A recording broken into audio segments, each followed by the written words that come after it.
Namo tassa bhagavato arahato samma sambuddhassa. Namo tassa bhagavato arahato samma sambuddhassa. Namo tassa bhagavato arahato samma sambuddhassa. Good evening, everyone, and good morning, everyone. Welcome back to another Q&A session, and today is day 8. And today we're going to be talking sammā-vācā. Sammā-vācā means right speech, and we have a lot of questions at hand, and I'll be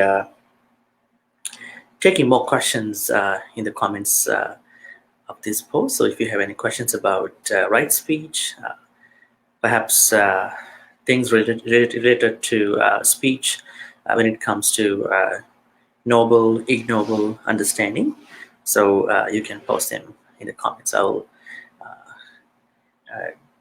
get to those questions at the end, or probably during the discussion.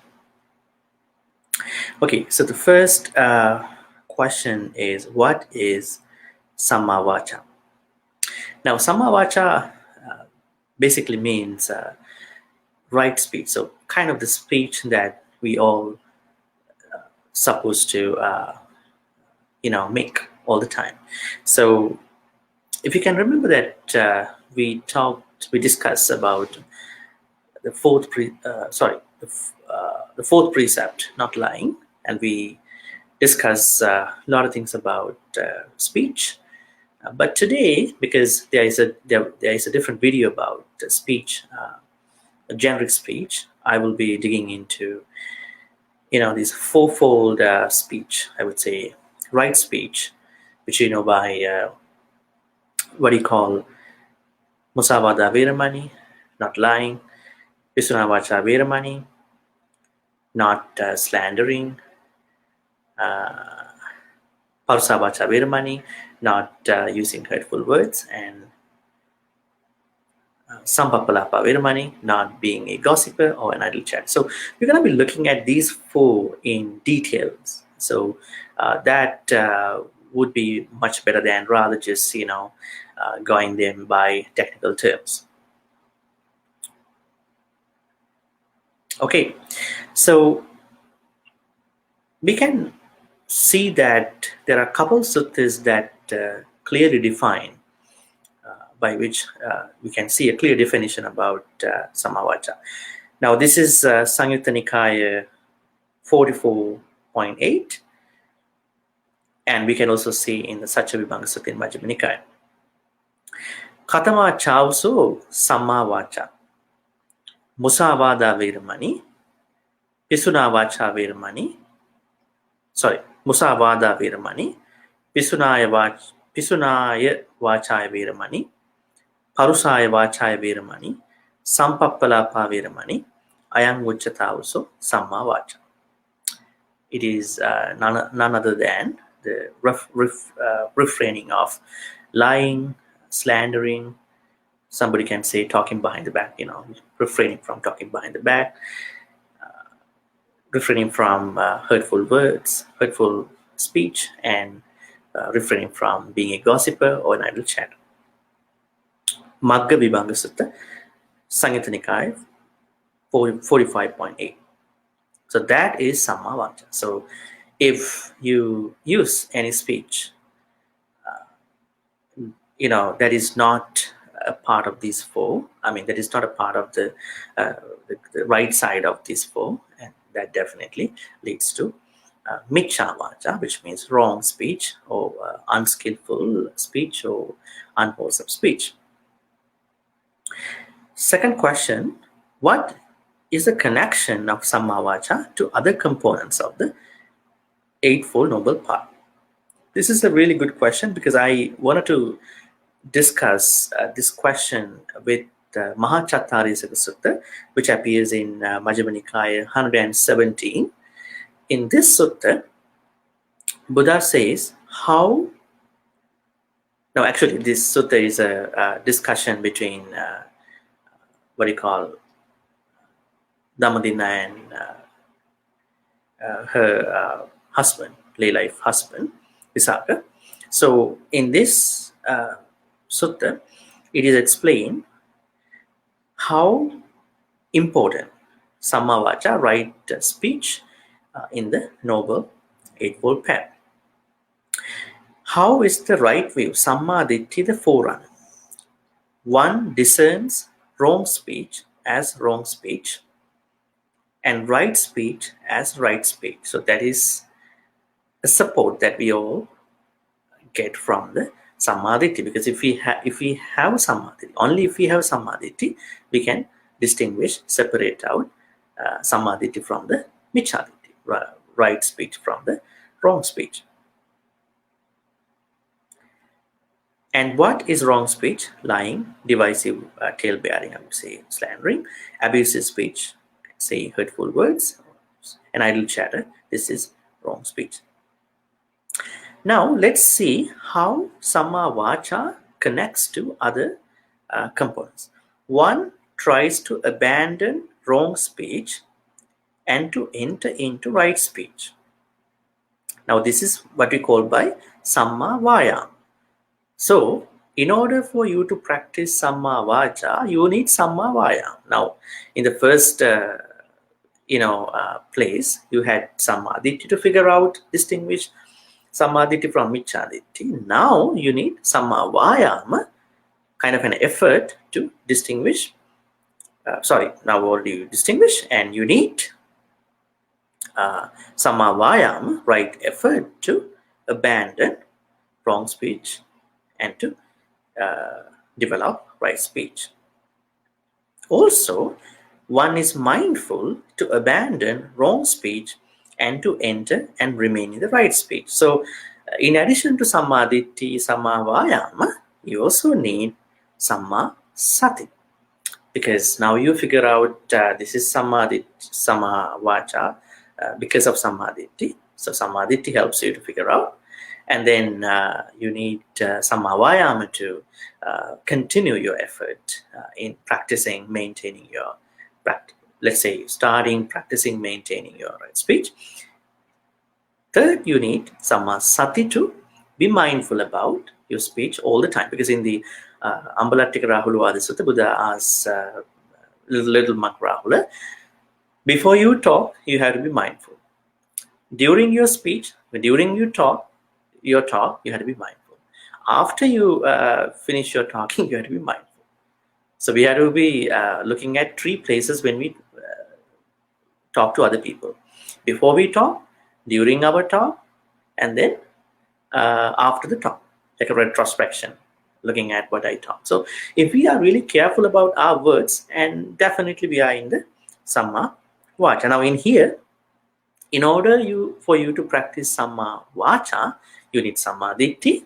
Thereby you distinguish sammā-vācā from micchā-vācā. And then you need sammā-vāyāma, which means you need some effort. And then you need mindfulness, sammā-sati.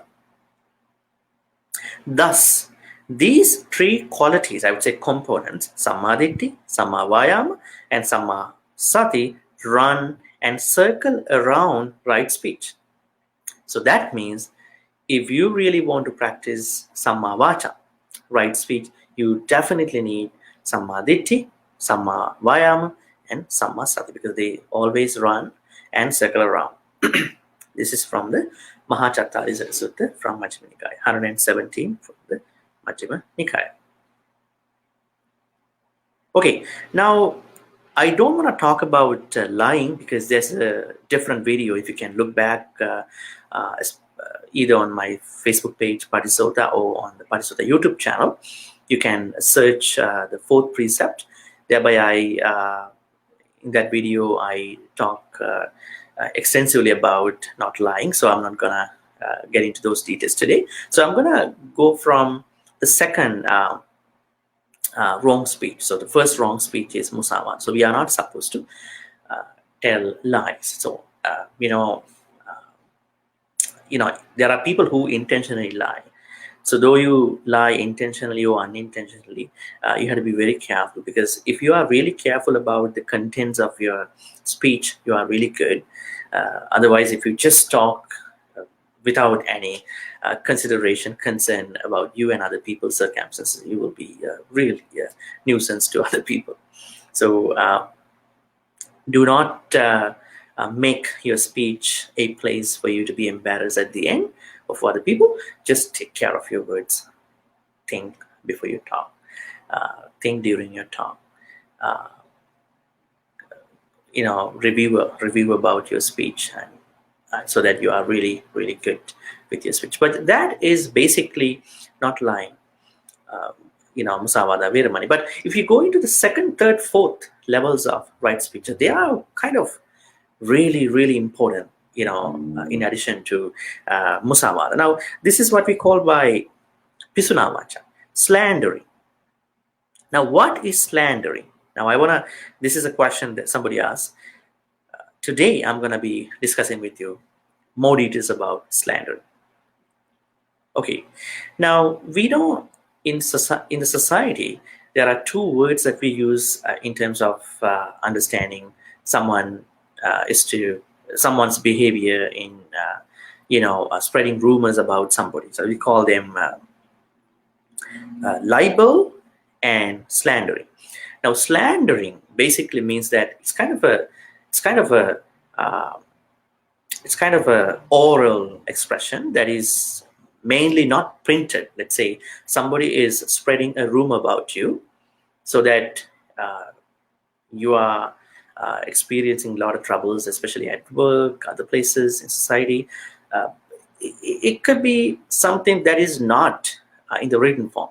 But when it comes to libel is a written form. That means somebody is writing on social media, Twitter, blogs, and you are so and so, and then if that causes you to step down from your position, if that causes you to resign from your job, if that causes you to incur a lot of, I would say, disadvantages in your career, in your life, that is libel. Now, let's take a look at these two in broader definitions. Now, slander occurs when a lie is spoken about you from one person or group to another person or group. So there's a lie. Now, mussavācā. Now, this is what is very interesting now. Even in slandering, even in sammā-vācā, what we call by slandering, it is also a mussavācā. This is how the lie is being used by other people about you. So slander occurs when a lie is spoken about you from one person to the other person, or from one group to the other group, and the untruth that is spoken harms your reputation, okay, and causes personal or financial damages. Now, you need to keep in mind that there are people who express their own views about you and other people. Not all these conversations, not all these sayings would cause harm to you. Sometimes people are very honest about other people, politically, non-politically. So we can't take all those expressions to be slandering, right? So we'll be looking at them, in a while. Now, there should be three elements for someone to slander about you or other people. The first element is when a lie is spoken about another person. So in order for someone to slander, there should be a lie, and that lie has to be spoken by somebody to another person. Second element is this lie is based on the harm and damage that is caused to the reputation of the person being slandered. Now, that's why I've been telling you that not all the things about you, those slanderers are using to harm you, might not cause you, loss of reputation or other things. So that's why. So it has to be able to, damage your reputation and other things. So, I mean, this is kind of like a context from the legality, but still people can slander without going to this level. But legally speaking, in order for someone to understand that there is a slandering about oneself or other people, There should be a lie which is being spoken by somebody to other person, from a group to other group. At the same time, that particular slandering should cause a damage to reputation and to other loss of financial and personal things. And third element is the damages must have already occurred for slanderer to be present. That means as a consequence of all these efforts by the person who is slandering, the victim should experience damages. Let's say because of this slandering, the victim must have lost the job. I would say other things. So there should be three elements when we talk about slandering in terms of legality. One more time, if we see the difference between libel and slandering, as I said to you, slander is more difficult to prove than libel, because people can slander because there is no written proof, right? Libel deals with a written lie, which is often physical. It can be copied or a screenshot can be taken. So people who write bad things about other people on social media, printed materials and all that, they can be libel. Okay, so that is something to think about. So that is slandering, and the opposite is libel. So both are taken in the same way, but the difference is printed, non-printed. So slandering is mostly, non-material, but libel is mostly material. Okay, how can we stop slandering? Because there could be people who might spread rumors about you, to damage you. So you could walk away. I mean, there are things that you could do on social media. If somebody's doing something bad, you can block, definitely, in a peaceful way. I think now all the apps and all the other platforms, they have their own ways of helping the victims, so you can follow those rightful legal channels. That's one thing. Number two, so I take it as an effort of walking away from that person. So that is what you call blocking, or walking away from the situation. Second, break apart the sentence. I would say break apart the statement. Now, break apart the statement means you can break apart the sort of rumor that the other people are actually spreading across. Now, for example, take out some paper or an app that lets you record your thoughts with a clear mind. Break apart the statement and look at all of the words and how they were used by those people. You can specify why the statement was a lie. Is there an underlying meaning that displays an incorrect truth about your reputation? When you are dealing with slander, the statement must be malicious. It must be heinous enough to damage your reputation. So you're looking at different ways of what they are sharing, spreading. So that's a good way to understand whether you will encounter damage in the future. So walk away. That means you are declining those people. Number two is that you are looking at what they are spreading, because you need to know. Sometimes you might not need to know, because sometimes you don't need to, but there are people who really want to damage you. At that point, you need to see what's going on. Otherwise you can't understand what you could do.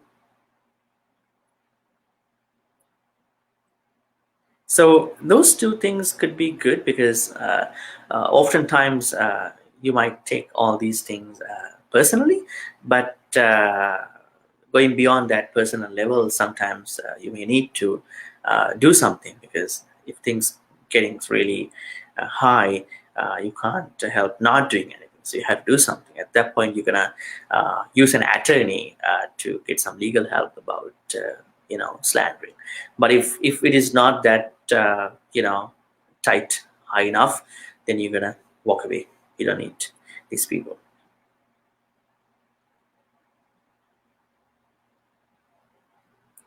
Okay.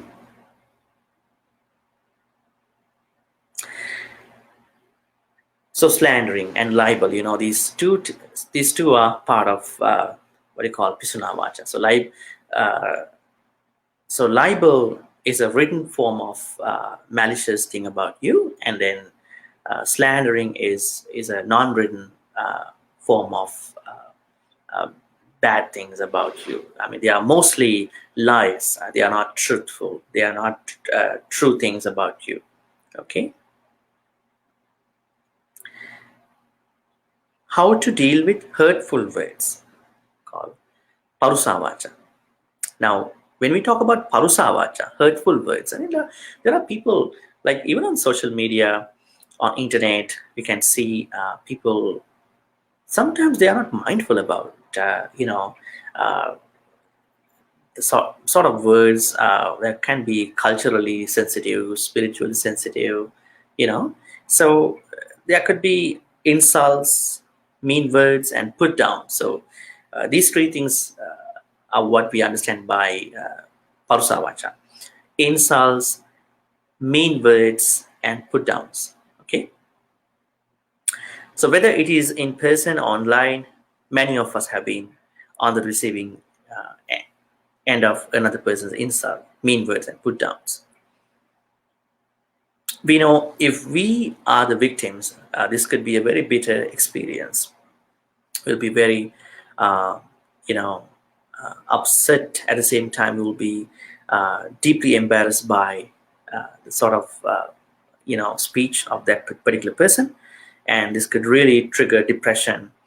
At the same time, kind of knock down our sense of self-esteem. So what can we do if we are the victims of somebody's hurtful words? Number one, recognize that their words are a reflection of who they are rather than who you are. Now, this is really interesting. Now, we know there was an instance where a Brahmin wanted to insult the Buddha. I remember his name was Akkosaka Bharadwaja. This is kind of a very fine example. Akkosaka Bharadwaja approached the Buddha, and then he started blaming him, and Buddha didn't say anything. And at a time that he felt that the Brahmin kind of stopped his abusive, mean words, and Buddha asked him, Brahmin, can I ask some questions? Although Brahmin was really furious, at the same time wanted to put down the Buddha, Brahmin was an intellectual. So at that point, the Brahmin said, yeah, I can answer any questions that you want me to answer. And then the Buddha asked, do visitors visit your house? Do visitors visit your house? And then the Brahmin said, yes, there are many visitors visiting my house because there are a lot of function ceremonies happening in my house. And the Buddha asked, Brahmin, how do you serve them? Do you serve them with a lot of confectionaries, sweets? The Brahmin said, I'm a very hospitable person.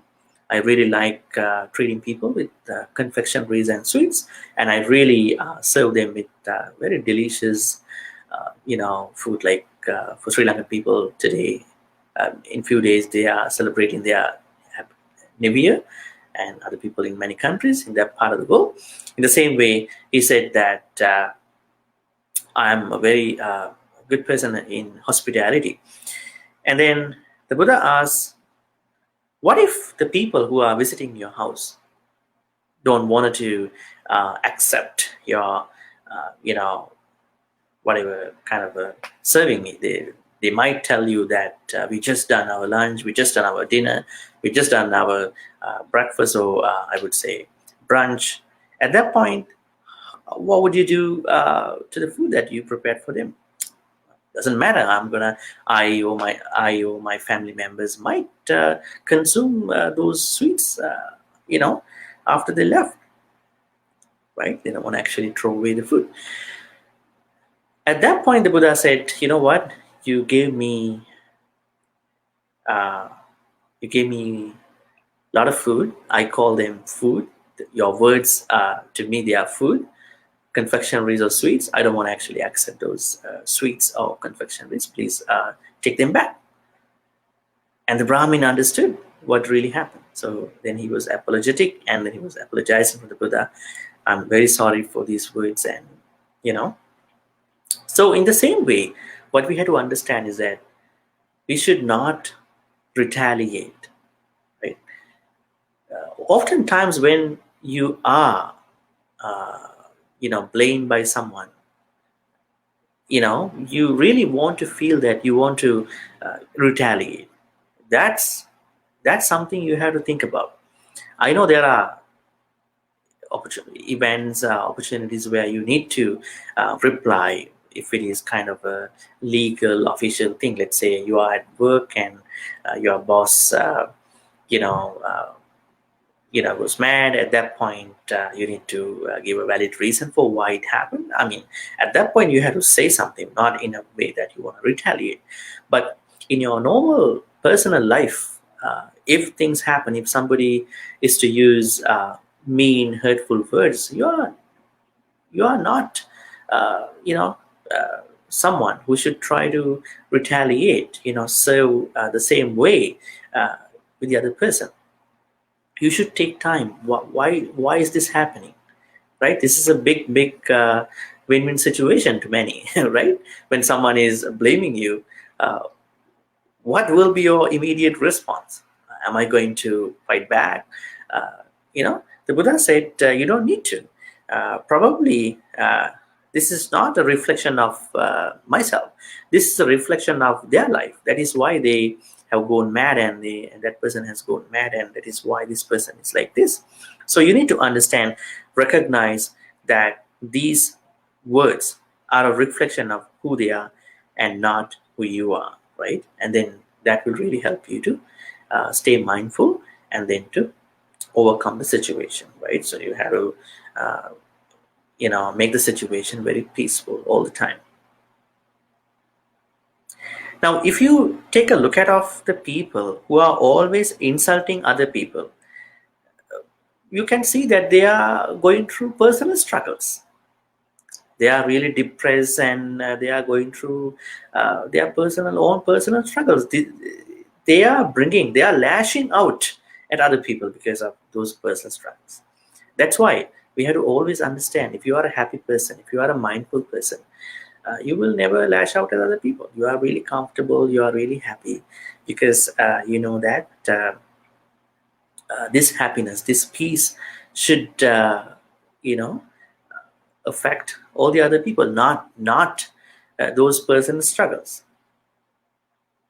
Okay, so the first thing is, please try to recognize that those words are a reflection of who they are and not who you are. Number two, now I'm talking about what you can do to people who are using hurtful words, assuming that you are not someone who is using hurtful words. Number two, so do not respond with hatred.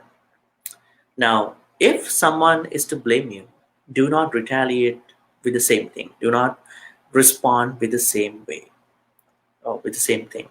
Let's say somebody is trying to, because that person wants you to be furious as well, to look for a fight. But if you are not going to be, going into that extent, things might not escalate, right? So you can de-escalate the situation. So the easiest way to de-escalate any problematic, fight or situation is that you be calm. You don't try to calm the other person in the first place. You be calm first, and then things will, be calmer. So always respond with uh, kindness, compassion, but you have to make sure that you are safe, right? You are not going closer to that violent person, or you are not going to be in troubles. So you're gonna make sure that you are not into this particular unnecessary destructive form of conversation. So you are making sure that you are okay.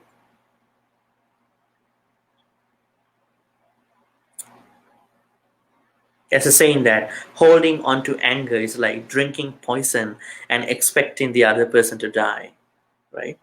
So anger is not recommended at any place. This is why we want to practice meditation, right? Now, we have seen many suttas where we understand loba is much better than dosa actually. Because I mean, if you, I'm not saying loba is good. I mean, if you compare dosa with loba, loba is at least better because you have cravings towards things. But if you run into dosa, you'll be in trouble definitely, because dosa is anger. Anger will cause harm, uh, both you and other people, right? So so it's kind of a difficult, very difficult emotion that a lot of people are struggling. Number three is practice self-compassion. So why you want to be angry? When the moment you feel angry, you lose your self-compassion, right? So we have to be compassionate towards oneself in the first place, because the moment that we lose our self-compassion uh, is the moment that we're gonna cause a lot of harm to us and to other people, right? So uh, we understand that no one deserves to be bullied, insulted, or put down. Nobody in this world, regardless of countries, professions, jobs, age, religion, whatever you call them, you name them. Nobody should be bullied. Nobody should be deserved for any bullying, any mean words, or put downs, because everybody needs kind words. Everybody needs good words. Everybody needs appreciations, right? In the proper way. Not even humans, but also animals, right? All of them, they expect, they wish to be served with kind, peaceful words.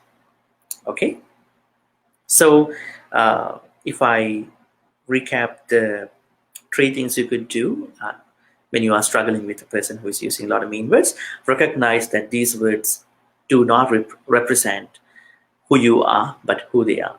Number two, do not respond with cruelty or hate the same way how they behave to you. Number three, practice self-compassion. So these three steps will really, really help you to, I would say, manage, these put downs, hurtful words, mean words from other people. Now, in addition to dealing with people who are really, really, mean to you in terms of words, you also have a different role in choosing good people who are, using good words. We are really, what do you call, attracted to people who speak good words, right? I know there are people now. If you are a good person, you are attracted by good words, right?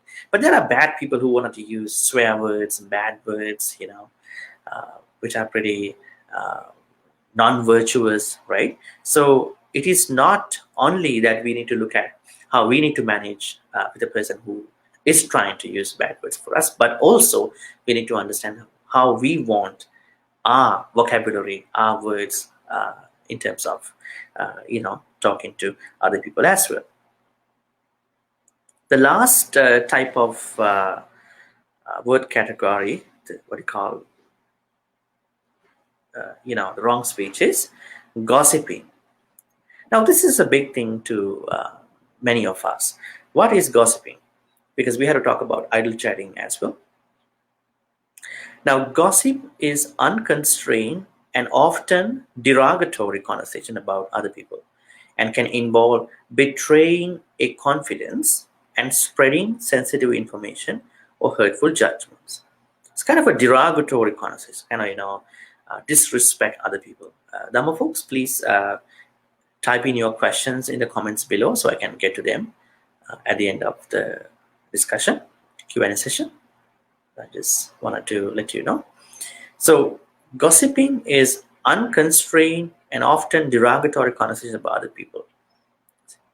So it definitely involves a betrayal of confidence and spreading sensitive information or hurtful judgments. Now, if we look at the research about people who are gossiping, the people who are mostly gossiping are the people who have very high levels of anxiety. They are suffering from anxiety, because the people who are not anxious about, who are not having anxiety orders, they are not gossiping. They have their own works. They mind their own work, right? That's why when things go really mad, other people might tell you, mind your own work, right? Because this can be really derogatory in other ways, right? So basically, people who are gossiping, they have very high levels of anxiety. They are generally not particularly popular because they cannot be trusted. Now, this is the other thing. The people who always gossip, they are kind of people who are not always trusted by other people. So this is one of the reasons why they are into gossiping about other people. They don't feel that they are a part of kind of a congregation or a group of people. They don't feel that they are somebody that because of their issues. And at the end, spreading private information or negative judgment is painful to others and reflects poorly on the gossip. So this is what gossipers can do. Now, why do people gossip? Now, we have to discuss that. Number one, to feel superior. To feel superior. This is one of the reasons why people gossip. People who don't feel good about themselves temporarily feel better when they judge others negatively. Now, we have witnessed a lot of people like that. So when people don't feel good about their achievements, their what you call tasks, their levels of different aspects, they tend to criticize and then gossip about other people, right? So people who are really talented, they don't want to talk about it. They have a lot of work to do, right? Reason number two, out of boredom.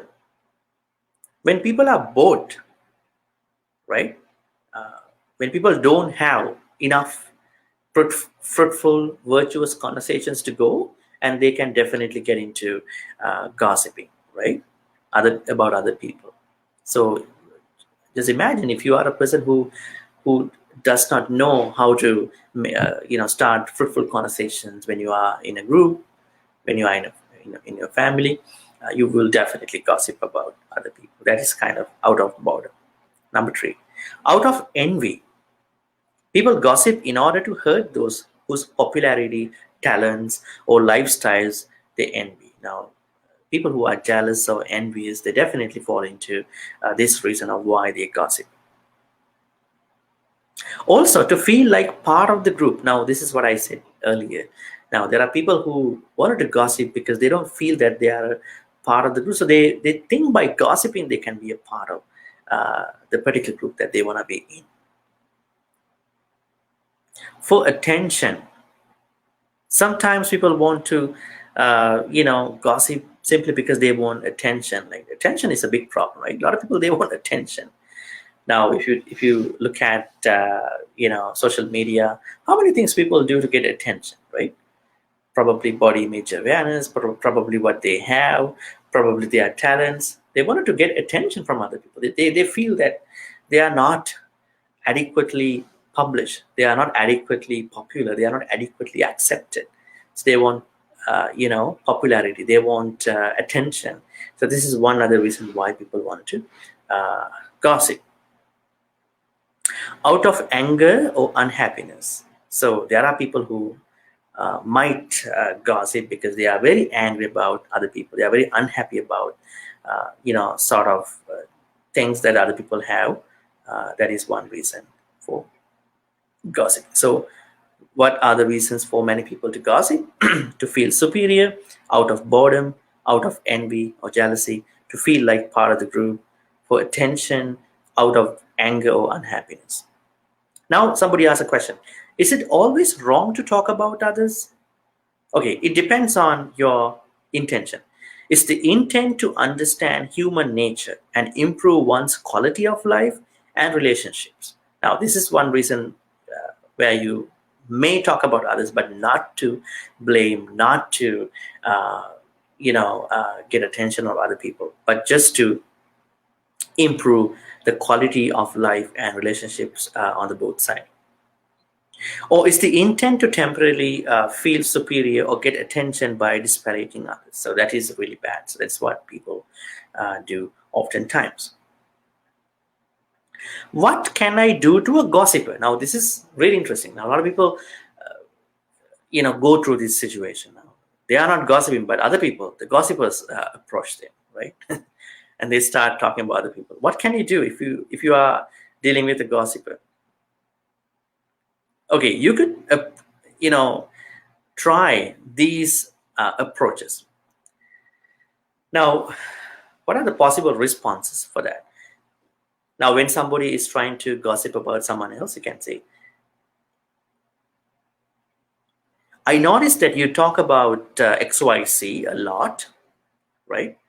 I'm curious why he or she interests you so much, right? It's kind of, taking the conversation into a different aspect. So the gossiper might be confused about, that you are not accepting, this gossiping. Another way is, let's take a look at it from XYZ side. Now, the gossiper is speaking bad about the XYZ side, but let's take a look at it from his or her side, not even just what you think. That is another approach to tackle a gossip. Another response could be, I am more interested in what you are up to.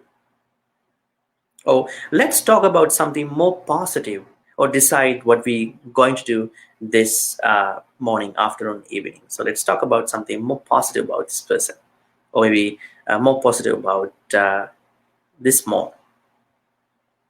If none of these things will not work to you, you could say, I feel uncomfortable listening to negative judgments about people unless we figure out how to help them. Now, this is what many people may say to gossipers. I'm really uncomfortable in listening to negative comments about the people. Let's talk about something good, right? Because the moment you try to pass a negative comment about somebody else, you are creating anger within you. At the same time, you are creating anger in other people. But if the person who you're trying to gossip is not interested about the gossiping, definitely things can go differently. So eventually, what can we understand is that gossiping.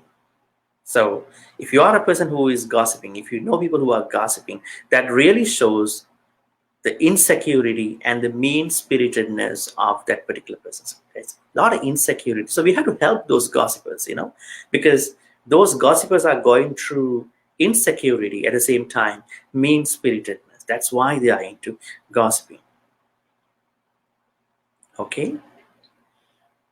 Because we know we all may have insecurities, but if people go too less about their insecurities and their spirits, things can go really haywire. So we had to help them in a different positive ways.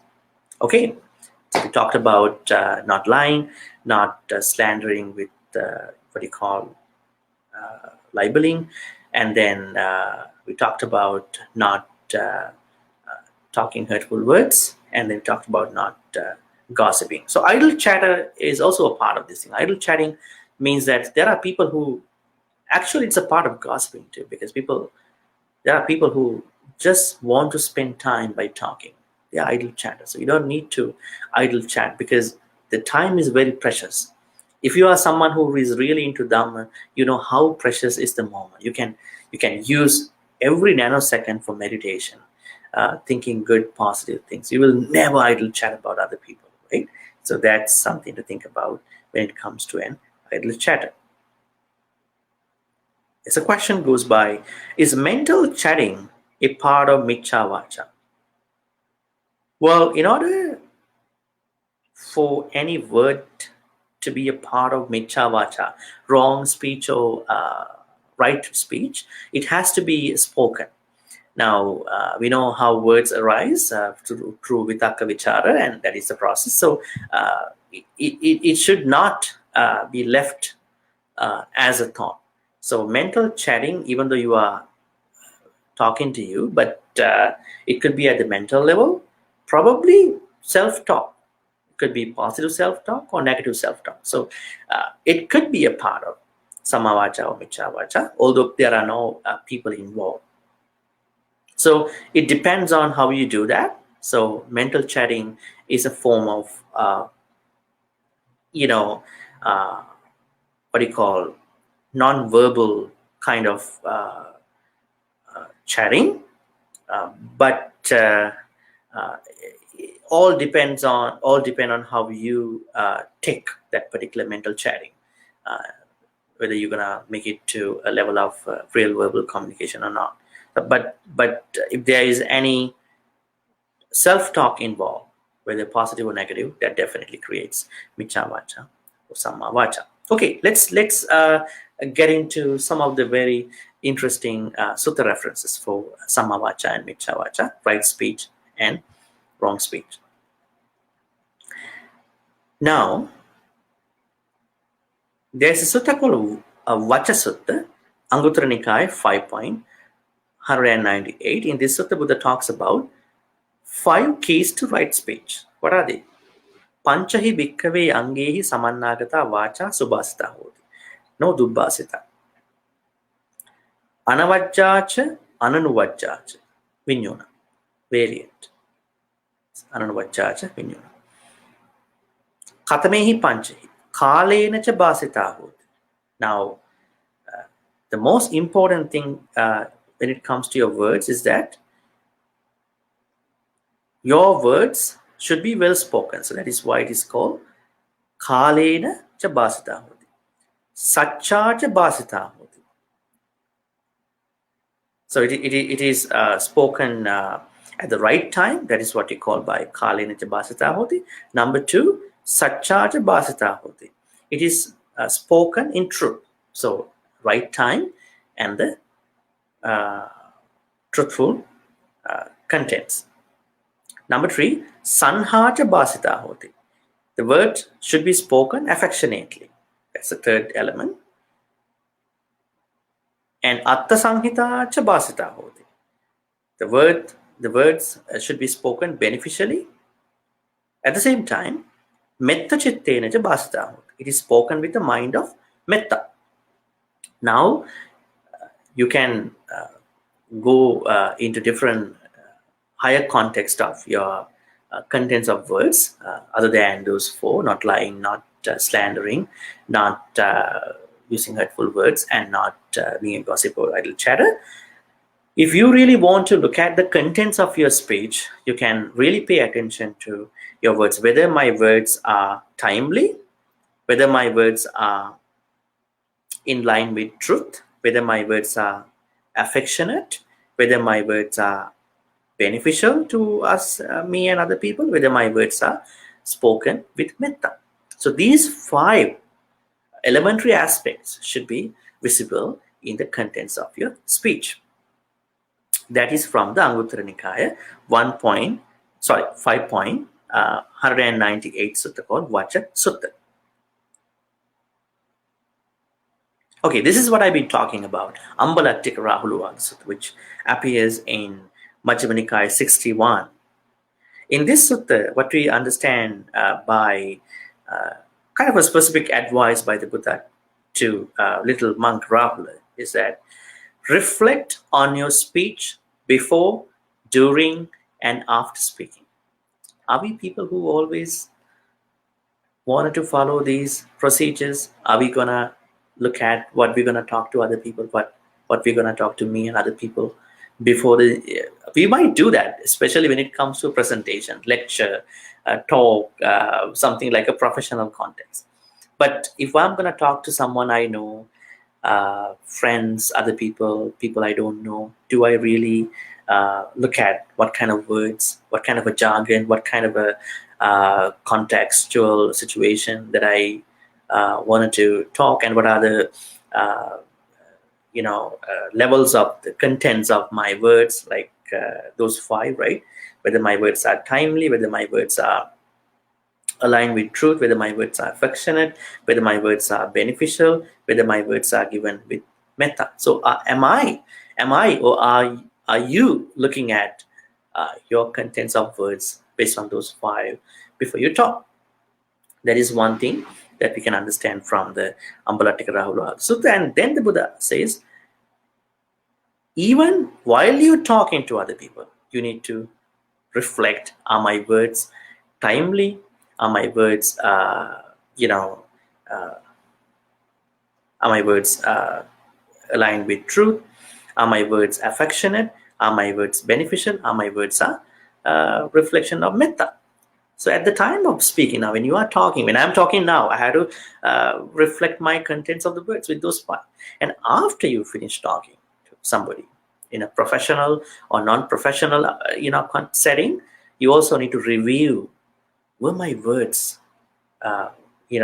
really timely? Were my words aligned with the truth? Were my words really affectionate? Were my words really, beneficial? Were my words really spreaded, given with metta?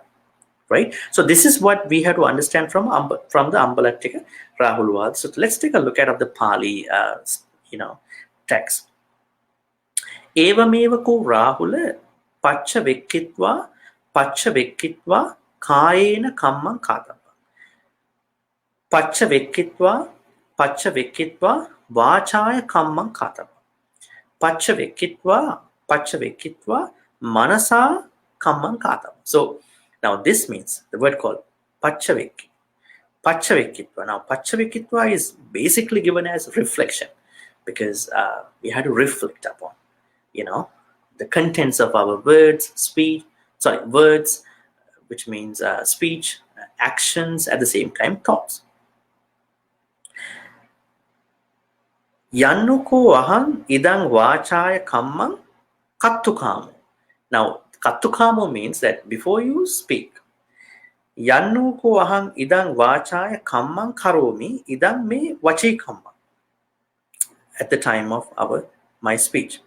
Yannuko aham idang vācāya kammam akāsing idang me vacī kammam. Even after I spoke, I talked to somebody. Vacī kammam attabhyādāyapi samvattati. Parabhyādāyapi samvattati. Ubhayabhyādāyapi samvattati. Now, what does it mean? Are my words afflicting myself, or afflicting other people, afflicting both myself and other people? That is how we have to take a look. Now, in the Samānyapala Sutta Digha Nikaya number 2, Buddha talks about the topics that monks, monastics should not talk about. So take a look. I'm not going to read about what conversations that they should not discuss, but I'm going to talk about a really nice, interesting sutta about what are the conversations, what are the wholesome topics that contemplatives like you and monastics can speak all the time, especially monastics. Dasa imani bhikkhave kata vattuni katamani dasa appicca kata santutti kata paviveka kata asangsagga kata viriyārambha kata sīla kata samadhi kata paññā kata vimutti kata vimutti ඥāna dassana katati imaniko bhikkhave dasa kata vattuni. There are these 10 topics of proper conversation. Which 10?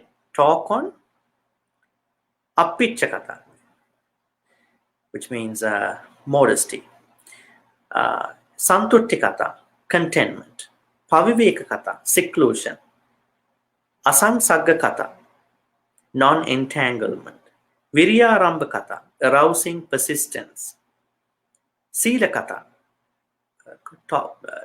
topics about sila. Samadhi kata, topics about concentration. Paññā kata, topics about discernment or wisdom. We have a couple of wisdoms in the Samgita Sutta Digha Nikaya. Sutameya paññā, Chintameya paññā, Bhavanameya paññā. So any kind of paññā conversations.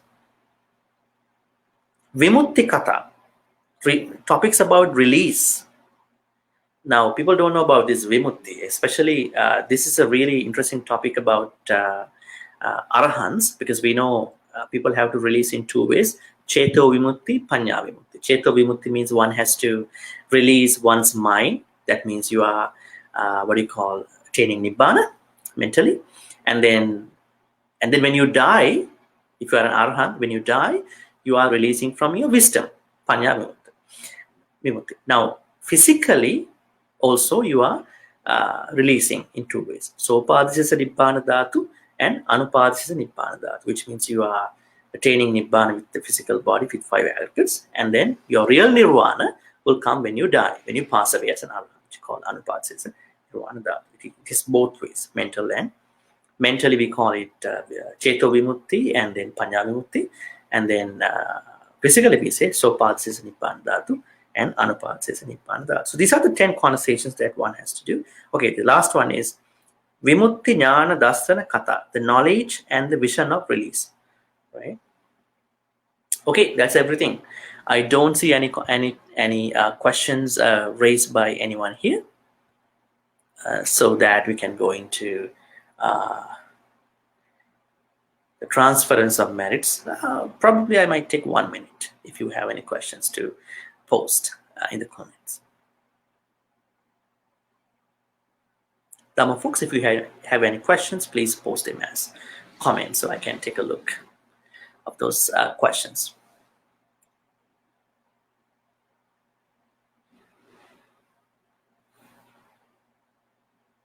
Okay, looks like no questions. So let's wrap this up. May all the good karmas we've been accumulating in many ways by discussing sammā-vācā today, and all the good karmas, kusalas, be transferred to departed relatives who passed away in the name of all of us. May they be happy and peaceful. May they attain the supreme bliss of Nibbana. Sadhu, sadhu, sadhu. Idammi ñāti nang hotu sukhita huntu ñātayu. Idammi ñāti nang hotu sukhita huntu ñātayu. Idammi ñāti nang hotu sukhita huntu ñātayu. May all the good karmas be shared by all the devas and nagas, deities and these powerful beings like nagas. May they be happy and peaceful. May they bless all of you for good health, quality life, and all the prosperity. May they also attain the supreme bliss of Nibbana. Sadhu, sadhu, sadhu. Ittavata cha ammihi sambatang punya sampadang sabbe deva anumodantu sabbe bhuta anumodantu sabbe satta anumodantu sabba sampatti sindhya akasattha cha bhummattha devanaga mahintika punyantang anumoditva chirang rakhantu sasanang chirang rakhantu desanang chirang rakhantu mam paranti. Finally, let's make a great wish. May all the good karmas we've been accumulating in all these ways be helpful for all of us to attain the supreme bliss of Nibbana. Sadhu, sadhu, sadhu. Now I'm going to be blessing you with a couple more stanzas. Please receive the blessings. Abhivadana Selis Nichang Vandha Pachayino Chattaru Dhamma Vadhanti Ayuvannu Sukham Balang Ayurarogya Sampatti Sagga Sampatti Mevacha Ato Nibbana Sampatti Iminate Saminchatu. Sadhu, sadhu, sadhu. Thank you. At the same time, I want to ask you, please continue to take care of yourself. Have a good morning. Have a good night. Thank you.